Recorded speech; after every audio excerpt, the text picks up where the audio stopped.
Gabby, and I am the UW Recycling's Waste Reduction and Diversion Assistant. I'm also a senior at the Jackson School of International Studies at UW, and I focus on environmental studies, international policy, and waste management. So this presentation is hosted by UW Recycling.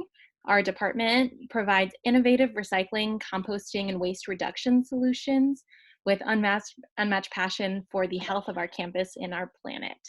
In celebration of Earth Month, we are chatting today with Heather Trim from Zero Waste Washington about her work with Zero Waste Washington, and we're going to learn more about zero waste living. We are all super excited to have her. So please remain on mute for the duration of the presentation, and you can use the chat function to send me, Gabby Coeli, direct questions or any comments or ideas that you have throughout the presentation, and we'll have an opportunity at the end to address them with the Q&A. This meeting is being recorded, and we plan to make the recording available on our Facebook page after the event. Before we start the presentation, I want to give a brief land acknowledgement. The University of Washington acknowledges the Coast Salish peoples of this land, the land that touches the shared waters of all tribes and bands within the Squamish, Tulalip, and Muckleshoot nations. And to introduce our speaker today, Heather has more than 25 years of experience in environmental work. She joined Zero Waste Washington as the executive director at the end of 2016 and has been ramping up programs to reduce upstream sources of waste, get toxic chemicals out of our products, reduce plastic pollution, all building on the organization's signature producer responsibility policy initiatives. She was the leader in the Seattle bag ban and helped lead the advocacy effort for Seattle's food serviceware, phone book opt-out, and commercial building recycling compost ordinances. And we're going to learn a lot more about her work today. So thank you all so much for joining. And Heather, go ahead, take it away. Okay, great. Well, good afternoon, everyone. And again, if you have questions or comments, please put them in the chat and we will read your comments and questions at the end. Next. Able to advance. Okay, great. So Zero Waste Washington is a statewide nonprofit that is working to make trash obsolete. And we do this primarily through helping pass laws at the state and local level, doing research projects, and doing community-based pilot projects. Next slide. We have 7 focus areas. Let's see, okay, there it is. Okay, great. So we have 7 focus areas ranging from excess packaging, reuse, plastic pollution, recycling, especially focusing on toxic chemicals. And then in particular, because I'm going to talk about legislative work later, we work on bills for producer responsibility, where the company or the manufacturer pays for the end of life. So in the top upper left-hand corner, you'll see a bunch of cell phones. So that was the e-waste bill that was passed about 10 years ago so that you can take your used computer or used monitors to Goodwill, and they are paid by the manufacturers to handle it. Then it goes to a recycler in Washington so that it's safely recycled here, paid for by Dell and HP and Apple. Next. There's a little bit of a, okay, there we go. Another bill that is like this is one for medicine. So later this year, everyone in the entire state of Washington will be able to take their leftover medicine from their homes to the drugstore, the hospital, or the sheriff's office, and you'll see a kiosk like this, and you'll be able to safely dispose of your leftover medicines paid for by the pharmaceutical industry. Next. So I wanted to also let you know that this bill that passed a year ago is going to kick in November 30th. And right now I checked with Ecology, it is on track to kick in. So if you're cleaning out your paint from your storeroom or your garage, save it right now, because on starting around November 30th, you'll be able to take them into paint stores or transfer stations or other locations paid for by this program. Next slide. And latex, everything that's green on the left here, latex paints, oil-based paints, sealers, stains, etc. will be included, but everything on the right will not be included. Latex paint is very easy to recycle into quality latex paint, and the oil-based paints will either be given away for reuse or they'll be treated as hazardous materials. Next slide. So today I'm going to talk about the overall impact of the virus crisis on the zero waste movement, just to give you guys a quick timeline on how that's going. I'm going to give you some ideas for doing zero waste in your own lives, and then I'm going to do a legislative update. Next slide. So as you know, there's been quite a bit of impact on everything from the virus, but specifically, next slide, on the zero waste movement, there's been a bit of a sequence of how things have rolled out. So on March 5th, Starbucks announced that they were going to stop letting people bring their own container for their coffee, and they stopped using their ceramic cups and things like that in stores. So that was one of the first major sort of announcements. Next slide.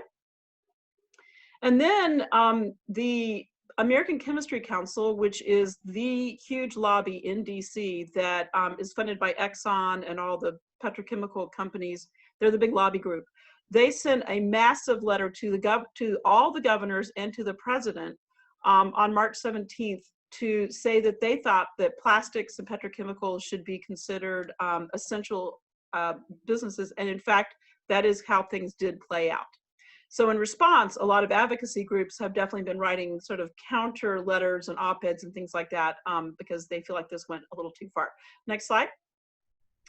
So on March 25th, by then, at least 8 different states had actually suspended their bottle bills because of the issue of the grocery stores not wanting to handle this extra material coming in that people are touching. And so it was really more that, but it basically sort of ricocheted into the bottle bills being suspended. I think actually there's even more than 8 at this point. Next slide.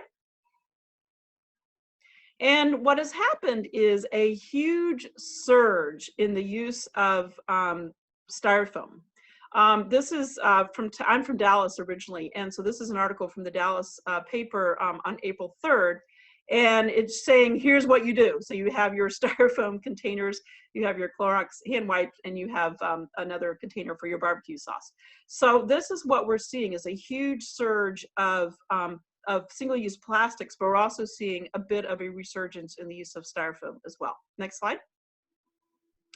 And whoops, back one. And then I'm sure you've seen this. There's been a lot of suspension of the existing bag bills, bag ordinances across the entire U.S.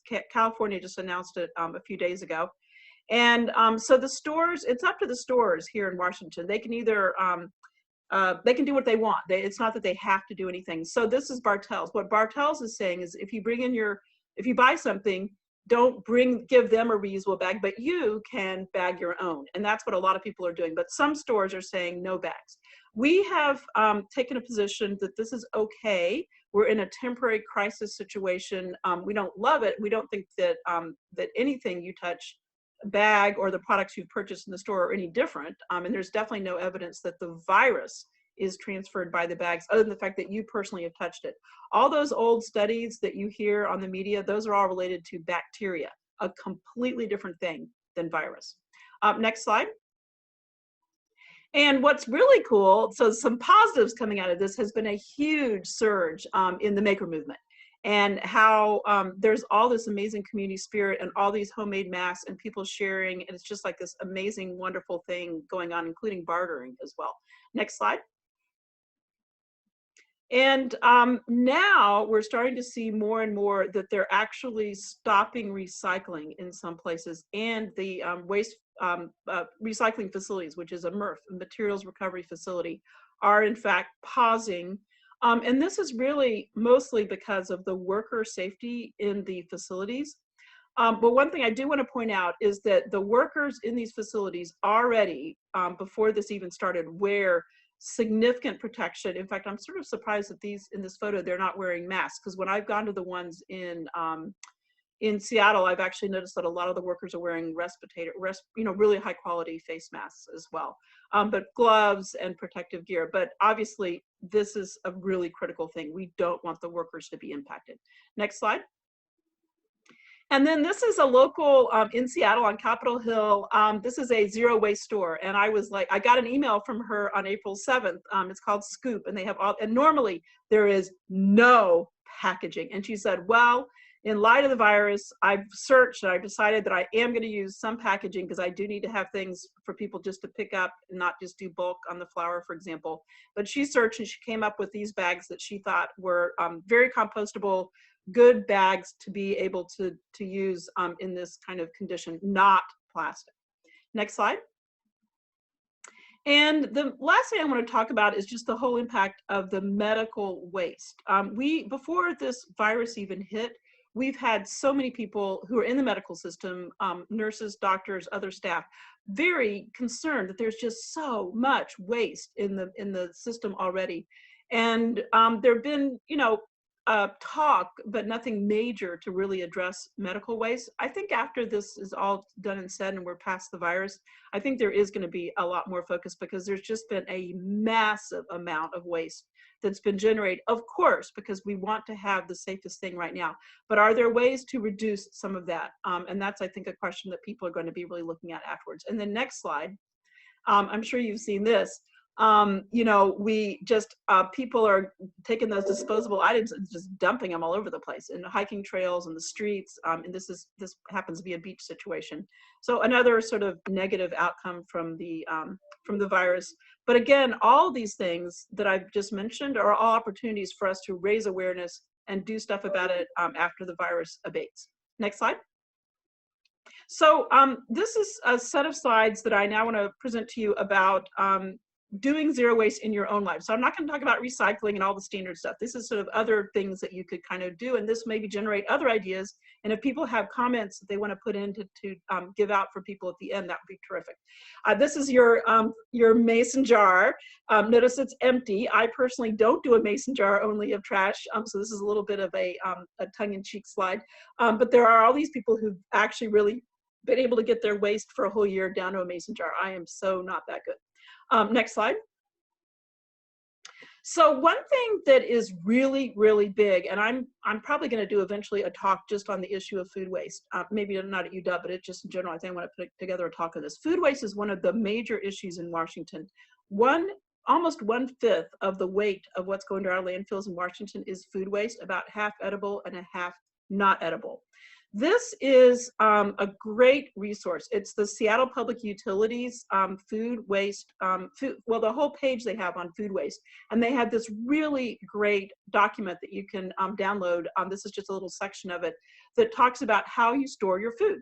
So for example, apples, which we were leaving out on our counter, it turns out apples should go right into your fridge when you bring them home, whereas pears should stay out on your counter. So there's like some basic stuff that you at this point, while you're hibernating at home, could sort of take an assessment of how are you handling all the different types of food, where are you putting them to store them, so that you can really maximize the reduction of food waste for yourself. Next slide. And this is a really cool thing, because as you know, a lot of people are trying to find computers and do things for their children for schoolwork, but also just in general. It is amazing, and I'm seeing quite a few articles about this, how you can hack your old phone or your old laptop into completely new uses.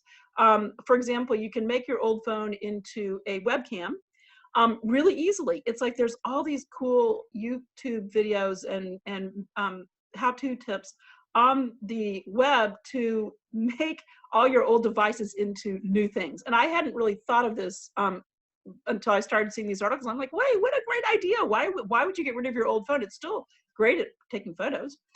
Next slide. And then this is Katie, who's with Friends of San Juan's up in San Juan Islands, demonstrating you can bag your own. So if the grocery store is saying, do not bring your own reusable bag in, just take it outside and then bag it yourself. Next slide. And then there are some breweries around who are saying bring your own growler. And I picked this one because it's near UW. These guys specifically say on their website, you can still bring in your old growler, they'll sanitize it. And so again, bring your own where you can. And I figure this is a great example for UW. Next slide. Now, this is what's really disturbing. I took this at a grocery store near my house. There are so many sales increasing on bottled water right now. And the thing is that the virus is not going to be in your water system. Our water system is chlorinated. I've actually noticed that it seems a little even more chlorinated lately, which is not great, but I'm like, okay, they're definitely paying attention. We have some of the best water quality in the world here in the Pacific Northwest, and specifically the Seattle system.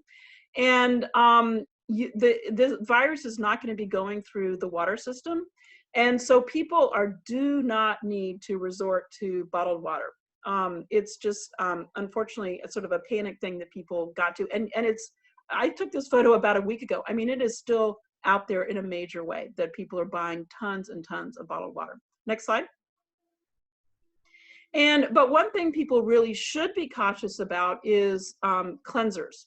So as you know, there's a rampant use of cleansers, of course, although soap and water is what, and you all know this, I'm not telling you anything you don't know. Soap and water is what kills the virus and is the best thing to use in general. But if you do want to use a cleanser, there's this great thing that EPA has, it's called the N list. And if you go there, they describe all the different chemicals and products. And so you can look for the ones that are safer.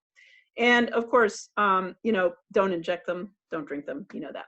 Okay, next slide. And then there's now a huge movement of people growing things in their windowsills from their scraps. So apparently, and this is from the Washington Post the other day, it's super easy to take once you've cut off the green part and use your green onion, to put them in water, and they grow brand new, huge, wonderful green onions. And next slide.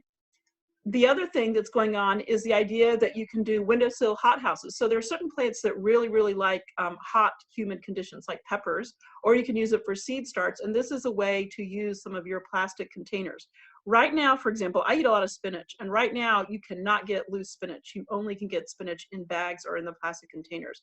So if you're going to if we're going to that route at this moment, use these containers for other things. And this I thought was a really clever way of keeping your hot, moist environments in your windowsill. Next slide. And ultimately, the number one thing that people should be doing is don't buy what you don't need. Can you take some of those cans of the crazy things you have in the back of your pantry and devise some new meals, use them up? Really, this is not a time to go out and just do a whole ton of purchasing when you are able to you know, or should be using up a lot of the stuff you have. That's the ultimate zero waste thing. And then finally, next slide.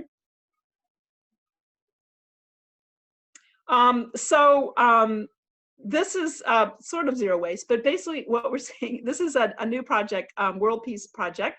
And the idea is to use your existing chalk, your existing, I didn't show the picture of someone who used stones in a little design, or use flowers or leaves, but to make designs of the peace sign and then send it into with a photo, take a photo and send it into World Peace Sign. So this is such a time of us needing community spirit, and why not do it in a really cool zero waste way? Okay, next slide. All right, so so Gabby and Liz asked me to in particular focus on what's going on with the legislature, and I'm going to do a legislative recap of what happened just now and then what's coming forward. But what I want to start off with before I even get into the first slide is to talk about the fact that that we have a major budget situation. The legislature at the last day, they did pass a $200 million budget item for fighting the virus. And there may be a special session coming up this summer to even do more money. That money came from the rainy day fund that the state has. But because we depend a lot on sales tax and business taxes in this state, we are facing a very, very serious budget crunch coming up next session. So that would be next January. So the lobbyists are basically trying to temper our expectations on how many bills we can get passed next year because of the economic hit the state's going to take. However, let's get into the positive stuff. So next slide. So as you know, we have sort of two major crises going on in addition, of course, to the virus crisis. We have all this plastics all over the world, and I didn't include those slides today because it would have taken too long, but you know about the whole plastics crisis. and we have a major recycling crisis. So our strategy, along with our partner organizations, is to do two things. One is to try to pass bills that reduce the use of unnecessary plastics like bags, and to build markets and restore our recycling system, and that would also create jobs here in Washington. Why are we sending our recyclables and waste material to Southeast Asia and China? Why are we not doing that here? From a greenhouse gas perspective, but also from a jobs perspective. Next slide. So starting with bags, we now have 39 reusable bag ordinances in place in Washington. This, unfortunately, I got cut off here, so it's not showing Polsbo, which actually passed their ordinance on March 9th, so just recently. This covers 33% of the population of Washington State. And this got us to the ability to do a statewide bill. We were at the tipping point where really the grocers were like, oh, give us a statewide bill. We don't want to have this discontinuity across the state. So next slide. So just now, we were in the session that just concluded, able to get passed under the leadership of Senator Doss and Representative Peterson, a reusable bag bill for Washington State, which I actually believe is the strongest bag bill in the United States. It's the 9th. And we've been very low key about it because it happened right during the virus crisis. And, you know, we didn't want to just go crazy with PR about this when it happened, but we are very excited, and it's hundreds of people who've worked on it over many, many years. And these are the leadership organizations at the bottom here. Next slide. So what it says is no thin plastic carry-home bags. Next slide. And the goal is to bring your own bag. Next slide. And what makes it strong is that it's going to be an 8-cent when it goes into effect, and right now it's supposed to go into effect January 1, 2021, and it would supersede the local ordinances except for the cost, except for this piece here, the fee. The Department of Ecology has the ability to not let it go. They can say we're not going to, if the virus crisis is still raging at that point next January, they can suspend enforcement of the law. And right now, like I mentioned, a lot of local ordinances are suspending enforcement of their local ordinances. But assuming that things are getting back on track, what it would be is that it would be an 8-cent charge on paper bags and a 2.25 mil plastic bag. That's the thickness of the film. And then in 2026, it would be a 12-cent charge on a 4 mil bag. The photo that you see on the bottom there, that HEB bag, that's a 4 mil bag. It's very thick. It's very reusable. And of course, in both cases, it's an 8-cent charge on the paper bag, and in 2026, it would stay as 8 cents on the paper bag. The store keeps that pass-through charge, and that was super important for the stores because the cost of these bags is way higher than the cost of the bags, the little thin plastic bags. From an environmental perspective, we really wanted to have the charge that motivates people to bring.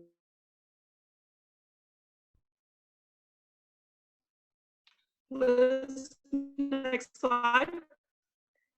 Hey, Heather, sorry, you're just breaking up a bit. Uh-oh, is it freezing up?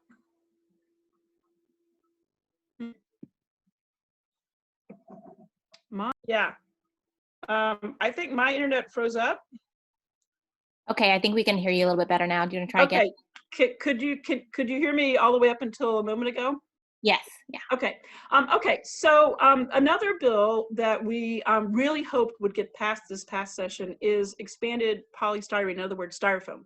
And after quite a bit of negotiation, we got it down to food service ware, styrofoam coolers, and packing peanuts.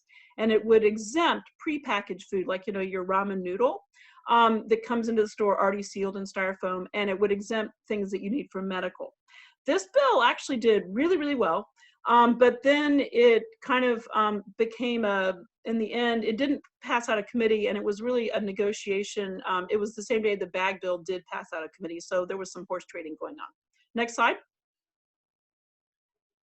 Liz, am I coming through okay, noise-wise, sound-wise? Sound great. Okay, good. Okay, so this was this bill. Senator Doss was the lead in the Senate and Representative Dewar in the House. Next slide. hopefully that's going to show up. Okay, died in 2020. We do hope to bring it back in 2021. Styrofoam is a major problem, both in the environment in terms of blowing around and being in the marine environment. It's also a major problem for recycling. Next slide. So a really great bill that is the first in the country that passed. And at the time that this started back in January, you know, the virus didn't exist, and so, we didn't know about it, and so we didn't know how important this bill was at the time. But the deal is that when you have flushable wipes like baby wipes or makeup wipes or cleansers, the flushable ones do not, in fact, fall apart like they supposedly should versus toilet paper. So this is from LA County, and it shows that, you know, where they shook up the two things, and you can see the flushable wipe after a certain number of days did not, in fact, break up like the way it would in toilet paper. Next slide. So we had a big spill, sewage overflow at Golden Gardens Park last summer, and it was due to wipes. And this is a really gross photo, and you can imagine that these wipes get in there and clog and cause a major nightmare. And not only that, when they're trying to clean it out, there are all these syringes that they find in there too. That's a whole nother bill we're working on. Okay, next slide. So when you go to the stores, what you see is see this box. It says moist flushable wipes. Now, what we would have liked to have done is actually had a bill that was a little stronger than the one that passed. But this basically, we aren't addressing the composition of these wipes. We would like them to be made out of something that is actually flushable and really, truly falls apart in the sewer system. But what the bill did, next slide, is it says that for a wipe, now this wipe is a not flushable wipe, that there's going to have to be a big old label on this thing that says this is not flushable, and it's going to have an icon so people can really know that these not flushable wipes truly are not flushable. Because what people have now come to think is, oh, all wipes are flushable, and they're just flushing everything down. And it's a real problem. So this was a great first step, and in California, they're looking at going to the next level with their bill. Next slide. So this was Representative Joe Fitzgibbon's bill. He's pretty happy about it passing it, especially with the virus coming out. Next slide. And this was in fact signed by the governor on March 25th. Liz, is it not clicking forward? Yep, there we go. Okay, now another bill that passed and got partially vetoed, but the good part here didn't get vetoed, is we have a recycling bill that passed in 2017 that says that solar panels have to be recycled at the end of their life, which could be 30 years from now. But it accidentally had a loophole that didn't include solar farms. And this is a solar farm, the largest to date in Washington, that was built in September 2019. That's the date of this photo. And it's 81,000 solar panels, and it would not have been included by the law. So the law, next slide, which was led by Rep. Norman Smith, but also Rep. Shoemake up in Bellingham, fixed the loophole. And the next slide, it was partially vetoed by the governor because there was a task force that he vetoed because that costs money, but the policy part stayed. And I should say what I meant to say before is that the governor ended up vetoing a bunch of 147 different budget items, including bills and budget items on, I think it was actually April 3rd. I think this is the wrong date, April 3rd. And that saved the state budget a ton of money. So he made some very tough decisions about completely vetoing some bills and then partially vetoing others in order to save money for the governor, for the state budget. Next slide. So now on to the brass ring bill. This is the bill we are super excited about, and we hope we can get it passed in 2021. And by the way, brass ring means, I looked this up the other day, when you're going around the carousel, they have like these silver rings and brass rings. If you could grab the brass ring, so it's the best ring. That's where that term comes from. Next slide. So this is a packaging product stewardship bill. And the idea is that we would build markets and restore our recycling system. And that's what I mentioned earlier in our goals. Next slide. What it's saying is that the end of life, the manufacturers and brand owners would pay for a program that manages packaging and paper products, so that would take care of the recycling and all these costs that are right now being borne by ratepayers and the consumers. Next slide. So this is modeled after the Recycle BC program, but also almost all the countries in Europe and other countries around the world have product stewardship programs in place for packaging. But in particular, we modeled it off of Recycle BC and included improvements in it. So this is the bill that was introduced in 2019, and then what we hope to bring back in 2021, if there is a good legislative session, or 2022, but a really strong bill based on this concept. And they had a 75% recovery rate of their packaging materials in 2017. That's not quite recycling, but it's close to a recycling concept. In Washington, our recycling rate is around 50%. Next slide. So what it does is it explicitly shifts the costs of the recycling and end of use of all those products, the packaging, which is everything you can imagine in terms of packaging and paper products, to the from the ratepayer to the manufacturer. Next slide. So I want to, so that's exciting, and that's our big deal. We're working really hard on that right now. But I also want to just conclude with a little piece here on false solutions, because right now there's a big lobby effort and a big effort to basically go to legislators and say, hey, let's go to waste to energy. And this sounds so logical to them and sounds so great. So I just want to talk about that a little bit. Next slide. So a major thing that's being promoted and is in fact in place in some parts of the world is waste to energy. And that's a nice term, but it actually is the same thing as incineration. It's a same technology, slightly different. It's just an updated version of the same technology as incineration. So really, I prefer to call it just incineration. Next slide. So here are the three main reasons that we oppose waste to energy or incineration facilities. And like I said, there's a lot of pressure to build one in Washington State, a new one. The first reason is environmental justice.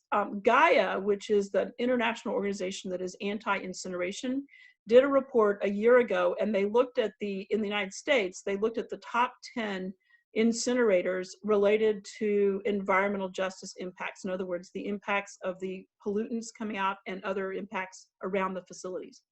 This is a photo of the Spokane incinerator. We only have one in Washington, and it was number 10 out of 10 in the United States. So from our perspective, this is a major environmental justice issue that, you know, and we are going to fight this thing, and other community groups are going to fight this thing if it tries to come forward.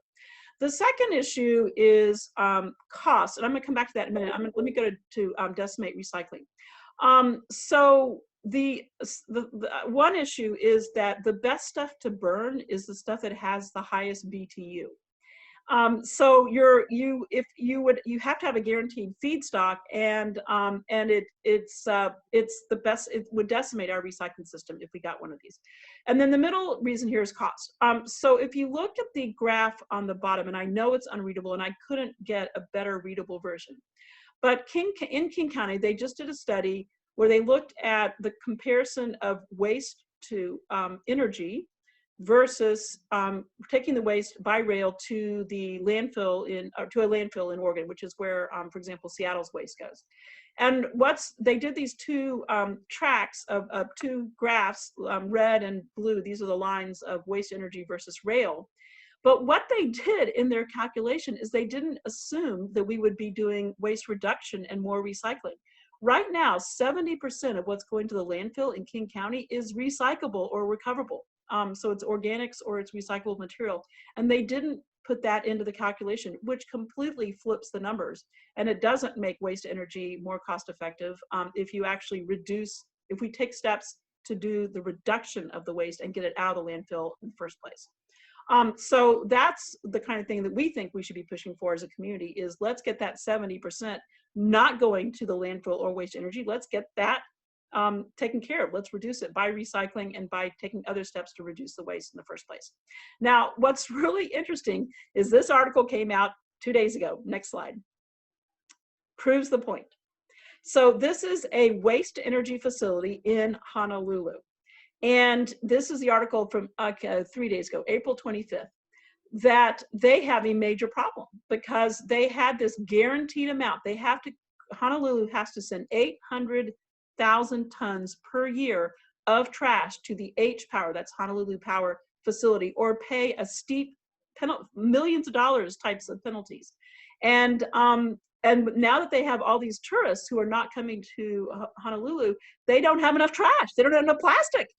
And this is basically kind of proving the point. You know, let's take care of it from other ways. Let's not burn it. Next slide. So another strategy, other than waste energy, that's being promoted is chemical recycling. So you take the plastics, you put them into a facility, and you refine them, et cetera, and get them down to their molecular level, and then you can make them into new plastics, or you can make them into fuel. We feel like the jury is out on this. We don't have enough information, but we definitely oppose the idea of it being made into fuel. That is just completely anti the whole effort that everyone's trying to do with related to climate change. And I just wanted to have this photo here. This is from about a year ago, breaking ground for a new facility in Indiana. And of course, they were going to use it to make primarily fuel and also industrial wax. So this is not the kind of thing that we would promote in Washington, but I'd say the jury is out a little bit to be you know, candid about where we're at on chemical recycling right now, that it may be not a bad thing to do for some things, but not if it's going to be making fuel. Next slide. So in general, this is the waste hierarchy, which I'm sure many of you have seen before. The #1 goal is to prevent the waste in the first place. Bring your own bag, bring your own coffee thermos, reduce the waste just right off the top. Second is reuse, and there's so much great bartering and reuse going on right now in communities. It's really heartening. Recycling, and then recovery, which is sort of a code word for incineration. We are not in favor of that. And then of course, disposal is your last choice. Next slide. So I think we are now ready for questions and comments from the participants. Hi, Heather. Thank you so much. That was fantastic. We are going to start off with a question from Michelle. She said, I had a hard time dropping off old clothing and textiles at Thread Cycle. I go to Goodwill and no one knows where to put the Thread Cycle items or if it even exists. And I'm not sure if it's getting sorted properly. So do you have any suggestions or alternative locations to guarantee it will get taken and sorted properly?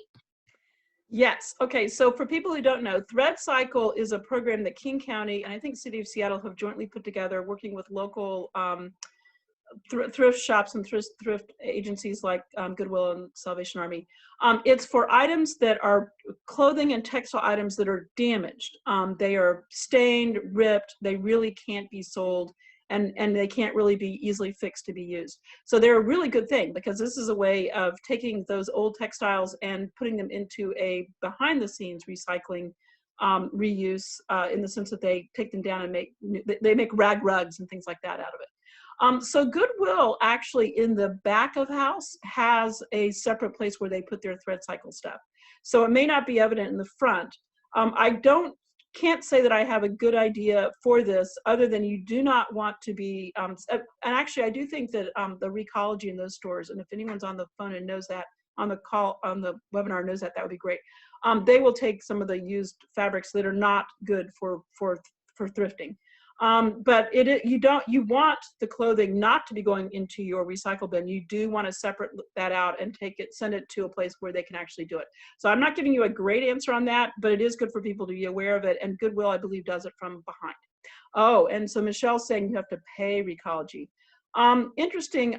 Recology that's interesting. Okay, I thought Recology was free for anything if you are in their service area. But yeah, thanks, Michelle. She now says, or at least I think. This is a huge issue. Textiles is a monster issue, and we actually have a separate track of work working on that. And the City of Seattle and King County are working pretty hard on that. It is not easy. I mean, the big thing with textiles is don't buy the fast fashion in the first place. If we can get that going, that'll be a big difference. But yeah, Thread Cycle is a program that I think has not gotten quite as much oomph behind it as needed so far. Good point. Great, thank you. Michelle also asked if you could clarify a little bit about what the brass bill is, for those that missed it. I'm sorry, what is? The brass ring bill. Oh, okay, yeah. So the bill that we are super excited about and are really working hardcore on is a bill that would revamp our recycling system in Washington. It would take it a complete overhaul. And it would have the manufacturers pay for the end of life of all recyclables. I mean, by that, I mean plastic packaging and paper packaging. So that if you are a city, this is the way it works in British Columbia. In British Columbia, if you're a city, you can opt out of having your ratepayers pay anything for recycling. It is fully handled by the manufacturers, and the city only pays for the garbage and the compost. So this creates, in British Columbia, it's one huge waste shed. All of the entire province is all one waste shed when it comes to the recyclables. And they handle it all. It goes through a high quality processing. They have a secondary plastics processing facility. So they have their regular processing, sorting, and then they have really, really clean bales of the different quote unquote commodities. So you have all your plastic water bottles, all really clean bales of that, really clean bales of each commodity. And they have been able to weather China's sword way better than we have, the China restrictions way better than us, because they had such clean bales, because they had this uniform system for the whole state.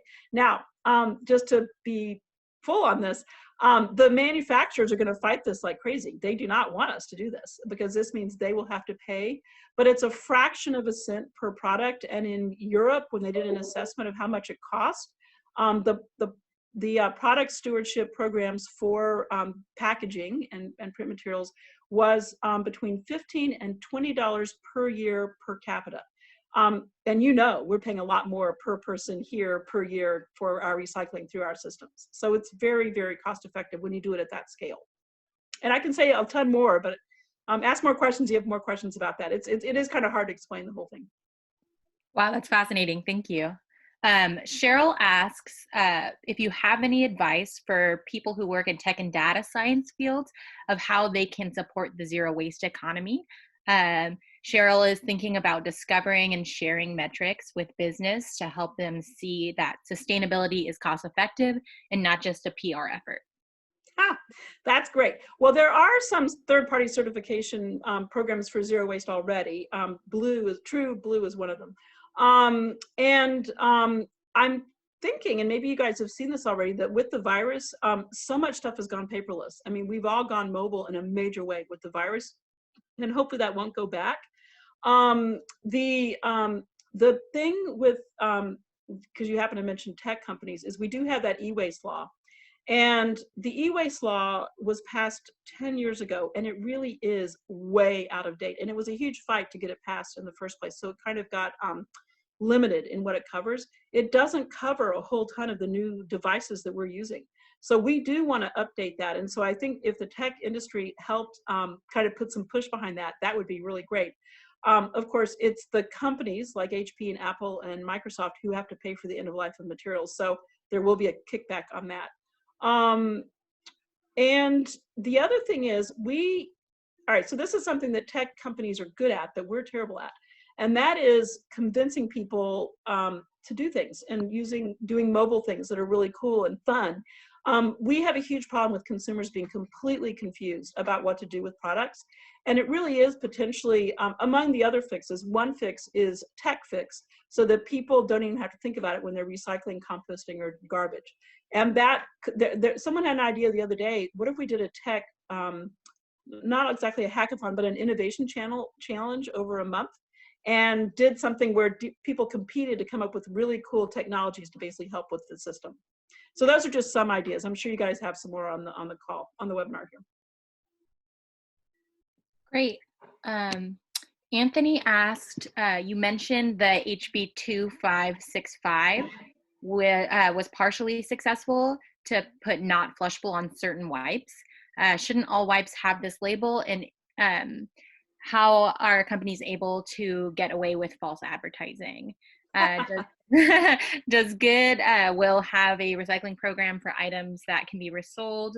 Oh, sorry, these are a few different questions. Okay. Oh, let me start on the flushable wipes question. So yeah, can you believe it that this has happened so long, that this is basically, they've had a teeny weeny little thing. Okay, so the industry like 5 years ago was supposed to get together and come up with a label and a standard. They didn't do it. And they had this teeny weeny little, like barely you could see it under the fold kind of icon that they were using. So yeah, Washington had to pass this law to basically say it has to be big, it has to be really significantly big on the package. You can really see it and kind of in your face and in a contrasting color. So the interesting thing, if you read this bill, is all these specs that are in there because the industry was supposed to do it themselves. And so there's the not flushable wipes with the labels going to go on. But to get to your point, the flushable ones are really not flushable, truly. And that's where we hit the political pushback in legislative session here in Washington this year. I can tell you that Joe Fitzgibbon, who was the leader on this, tried really hard. And so that's why we're kind of looking for California to do the next bill where they get at that issue of the flushability of those flushable wipes, not really, you know, forcing them to change the composition. And with the virus, this is a bill that should pass in California, if you ask me. So that's what happens is you pass bills in one state and then the next state can take it to the next level. But really good point. And on the same note, Xenia asked if when the flushable bill will go into effect. Okay. I can't remember, but I think it's pretty quick. I think it's within 6 months. And the thing about what it did get passed is industries agreed to it. So they're going to do it. There's not even a question. The enforcement will be really minimal. It's just a question of how quickly they'll do it. And I can't remember, good question, Xenia. I can't remember the date that it goes into effect. I think it's 6 months. Great. Anthony also asked, are there any NPO donation sites that should be avoided? NPO. I'm guessing that those are like the drop-off stations and oh, I see what you're saying. NGO maybe. And maybe NGO. Okay. So are there any drop-offs that should be avoided? That's a good question. I would say that almost all of the drop-offs are good faith and you can trust them. Value Village, which is essentially now moved out of our market, is actually for profit. And a lot of people did not realize they were for profit. And they were not giving very much money to the nonprofits that they said were they were supporting. And so Attorney General Bob Ferguson went after them in a major way, and they are now pulled back from what they did. They're also called, I think, Savers. Someone on the webinar might know the correct name. They have 2 names across the United States, but they are for profit, and a lot of people did not realize that. But the bulk of the rest of them, almost all the rest of them, are all doing really good work and are providing jobs. And so they really are something we want to support, I think. Cool. Jeremy Hale asked what the status of HB 722 bill is for the post-consumer resin content. I almost put that into the talk, and I thought, no, it's getting too long with all the legislative. So what he's asking about is a bill that passed the legislature. Oh my God, and it would have been the best bill. It would have been the first in the country. It would have required that for beverage bottles, the recycled content in those bottles must be 50% by 2030. And it would ramp up between now and then to a higher and higher level. And so what it's saying is like your Coke bottle or your milk bottle would have to have 50% recycled content by 2030. This was a wonderful bill. We worked with the beverage industry to get it passed. And it passed out of the legislative, both bodies, and it came to the governor. And on that last day when he was vetoing things, he did veto that bill because he vetoed, like I said, 147 different items that had fiscal impacts or financial costs.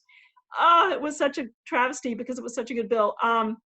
He really wavered on that one from what I've heard from staff, but in the end, he couldn't like make exceptions here and there. He really needed to be pretty hardcore. So we support what he did. California, this bill was similar to California. They may pass it. We will definitely bring it back next year. It really wasn't that big of a fiscal cost. I think it was like 200 and something thousand, but you know, he was being hardcore across the board. So sad bill to have not gotten done. Yeah. Justine asked, although coronavirus has slowed the progress of waste bills, has the benefits of less fossil fuel emissions and production from coronavirus slowing down the economy helped balance this out, do you think? Such a good point. I don't know that I can say it balanced it out, but here's what's going on. The price of oil plunging down so dramatically is causing a major, major fiscal crisis for the fracking industry. And what is predicted is a bunch of those companies are going to go bankrupt. And a lot of those there were 700 plastics, resin factory, refineries and plants that were underway in the United States, or actually, I'm sorry, in North America. And a lot of those are probably not going to end up getting built if this low price of fuel holds for a while. It has taken a lot of things out of reality in terms of penciling out. So one answer to your question is that it's really, really, really changed the dynamic, because what you make plastic bags out of, for example, is gas. And a lot of plastics are made from different components of petroleum chemicals. Then in terms of your second part of your question is the benefit of our clear skies and our clean waters. It is impressive, but that is not, unfortunately, stopping the massive uptick right now in the use of plastic packaging with the takeout and with the grocers and all that. Just right now we're using a lot of plastic, and the CDC 5 hours ago or yesterday announced that their reopening plan is that retail they're recommending that retail not use real plates but use disposable, and that schools have the kids eat in their own room. I think they have disposable, so they're really all in on disposable. And we're not all in on disposal. And we think you can, with soap and water, you can wash the dishes. So this is a real unfortunate turn of events. And we definitely, after we get through this sort of virus, once it abates, we're going to we already are, but we're going to go even harder core on making sure that we get the plastics out of things. Mm-hmm. Great. Yeah, it's a real culture of waste right now, isn't it? More so than usual. Yep. Jeremy asked, what's the status of HB 2722 regarding the post-consumer recycling content? Oh, and he also said NPO is nonprofit organization. He asked the question earlier. Okay, good. Okay, so he's just clarifying. So I think I just already answered the recycled content, Bill. Oh, great. Yes. Yeah. Jennifer asked, could you ask Heather where we can recycle plastic bags now that stores won't let us use our recyclable produce bags or reusable produce bags? I have plastic bags I need to recycle now. And I noticed that grocery stores don't have the bins anymore. I know. It is a really, this is sort of like when the emperor's clothes doesn't have his clothes, because it's really exposing the system. So just a quick thing on bags. So bags are a nightmare in the recycling system because they go in and they wrap around the metal rollers in the recycling and sorting facilities, and they clog them up.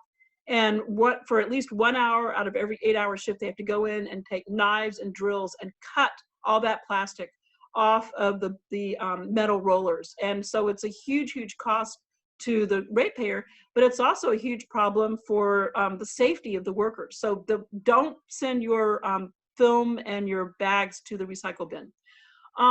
Most, but not all, have said no to taking the materials. And I know that there are some transfer stations that are still taking the film. But I have a feeling that it's probably at this point, a lot are going to have to go to the landfill, which is terrible. And then after we get past the crisis, then we're going to have to see what happens with the groceries taking it again. Where it goes, the good news is, where is it going? And there's a whole committee, and that was a bill that passed last year to look at end markets for materials. And one of the big things is, what can you do with that film? Because right now, there are actually some really good uses that are being made out of that film, one of which is Trex lumber. So, and they've really improved the product. So the film plastic, which is, by the way, when you can take the film, and I'm trying to show my finger here, and you can punch the film and make a little indent in it, that is film that can go to the groceries, when the grocers get it going again. It's not the film where if you push it, it doesn't give. So it's only the film that gives, and our bags. And the bags can include Ziploc bags and bread bags as long as they're clean. All that material goes to Trex, which is in Reno.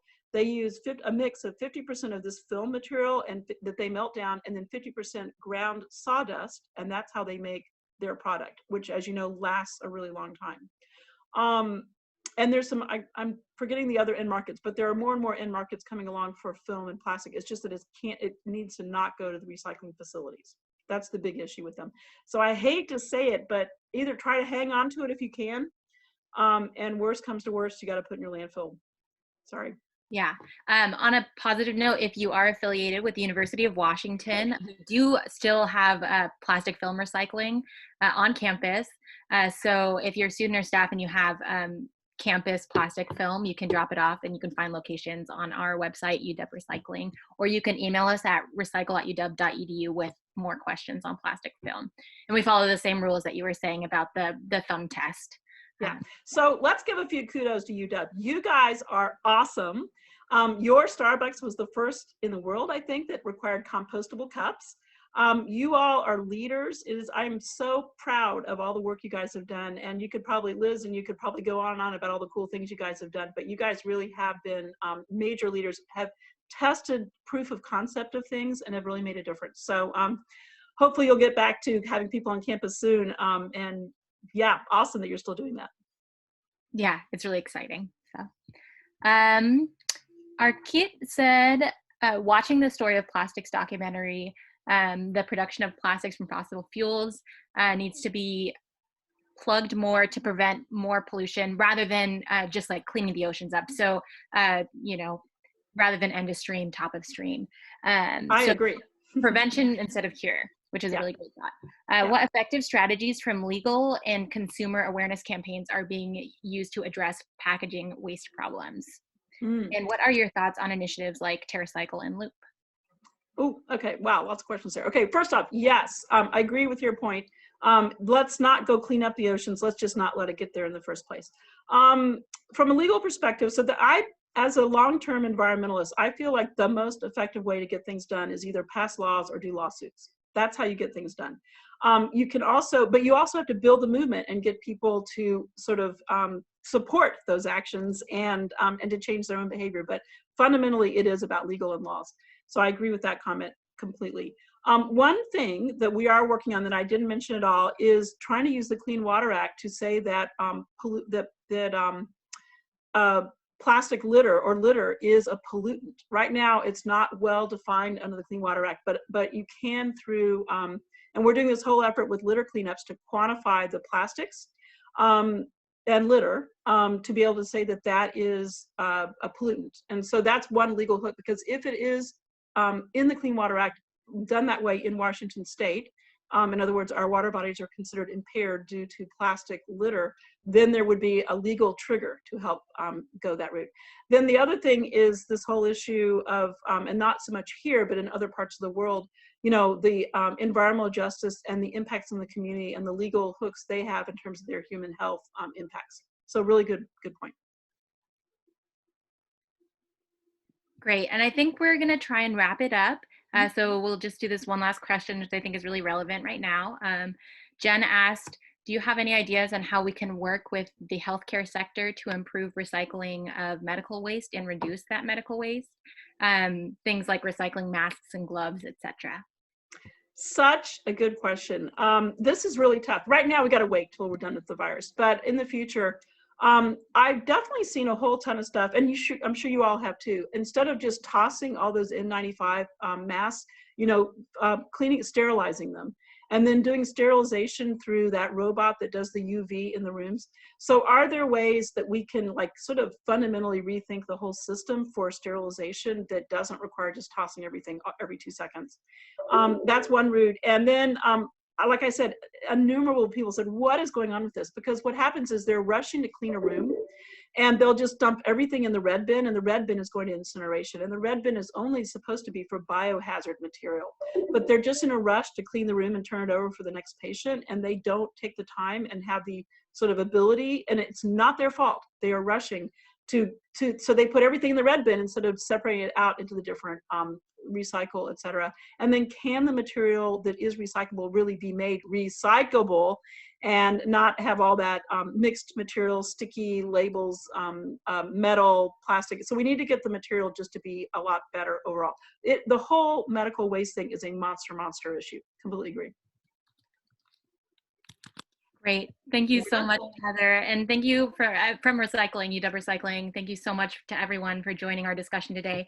And apologies if we didn't get to your question. There were so many good ones. Thank you, Heather Trim, so much for joining us. You're really doing amazing work for our community, and we are so thankful to you. Well, thank you all. This was terrific. Yeah, check out UW Recycling's Facebook and Instagram page for future events. We actually next Thursday will be celebrating International Compost Awareness Week with a virtual discussion with the director of the Compost Manufacturing Alliance, Susan Tomman, and it'll be really interesting. She'll talk about the complexities of the composting industry, the industrial composting industry. So we hope you had a thoughtful and active celebration for this year's Earth Month, and have a fantastic day. Thank you all. Thank you.